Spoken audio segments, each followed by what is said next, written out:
নমস্কার বন্ধুরা, আজকে একটি নতুন ব্লগে আপনাদের দেখাবো আমি ওরিও বিস্কুট দিয়ে কিভাবে কেক বানানো যায়। বিস্কুটগুলি আমি সব খুলে নেব।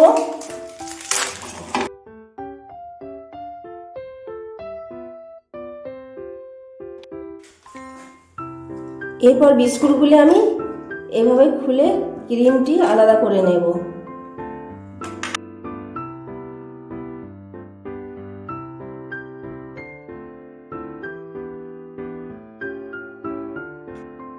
এরপর বিস্কুটগুলি আমি জারে দিয়ে দেব, দিয়ে মিক্সিতে গুঁড়ো করে নেব।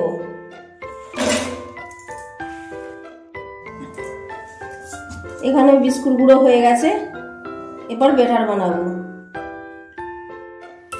এরপর এই মিক্সিং বলে আমি বিস্কুটের গুঁড়োগুলি ঢেলে দেব। কেকের ব্যাটার বানানোর জন্য এখানে আমি হাফ বাটি চিনিকে গুঁড়ো করে নিয়েছি, দিয়ে দেব। এখানে কেক বানানোর জন্য আমি কোনো বেকিং সোডা বা বেকিং পাউডার ব্যবহার করব না, কেবলমাত্র একটি প্যাকেট ইনো দিয়ে আমি বানাবো।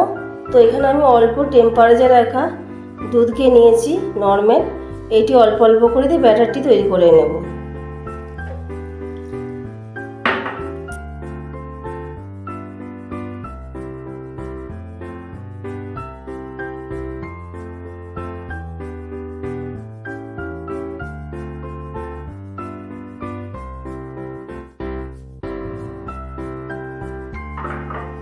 আমি আরেকটু দুধ দেব, দিয়ে ভালো করে এটি ফেটিয়ে নেব।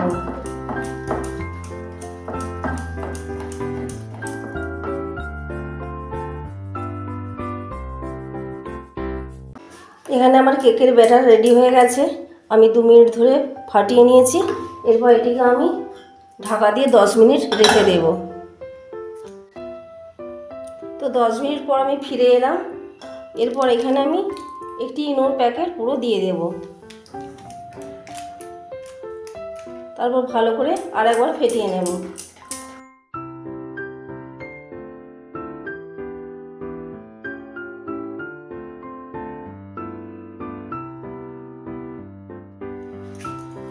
এরপর এই পাত্রে আমি কেকটি বানাবো, সেজন্য এখানে আমি একটু সাদা তেল ব্রাশ করে নেব।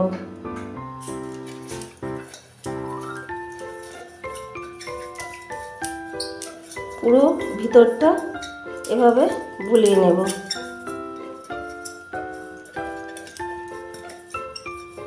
যাতে না লেগে যায় গায়েতে।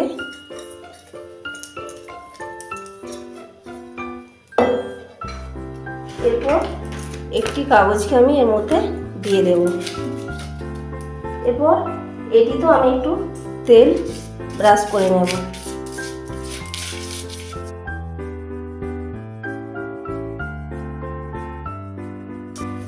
দেখুন আমার তেল ব্রাশ হয়ে গেছে। এরপর কেকের ব্যাটারটি এখানে ঢেলে দেব। এরপর কেকের ব্যাটারটি আমি ঢেলে দেব এখানে।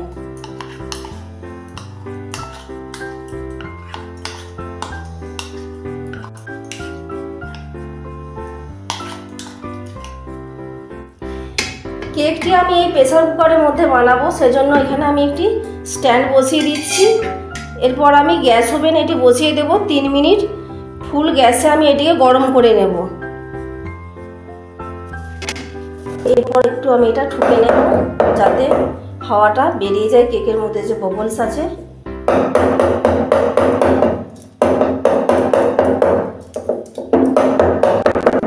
তো 3 মিনিট পর ফিরে এলাম, আমার প্রেসার কুকারটি গরম হয়ে গেছে।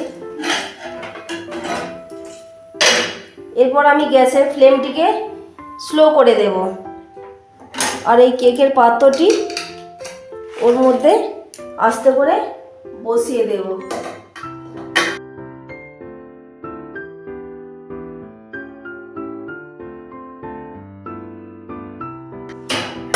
আমি এখানে প্রেসার কুকারের ঢাকার গার্ডার আর সিটিটা খুলে নিয়েছি। এরপর আমি এটি বন্ধ করে দেব। এরপর আমি এই সিম গ্যাসে আধ ঘন্টা রেখে দেব, তারপর আবার ফিরে আসছি। এখন আমি প্রেসার কুকারের ঢাকাটি খুলে দেখব।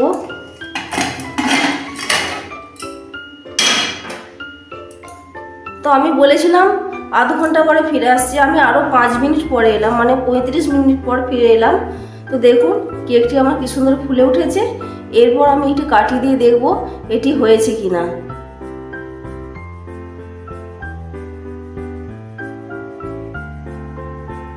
দেখুন একটুও কাঠিতে লেগে নেই, তার মানে আমার কেক হয়ে গেছে।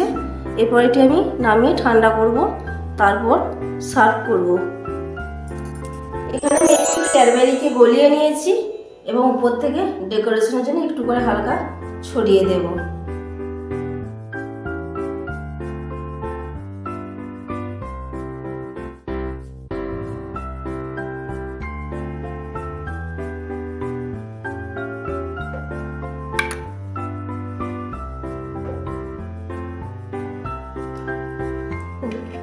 তো এখন আমি কেকটি আপনাদের সাথে কেটে শেয়ার করব। দেখুন কত নরম হয়েছে।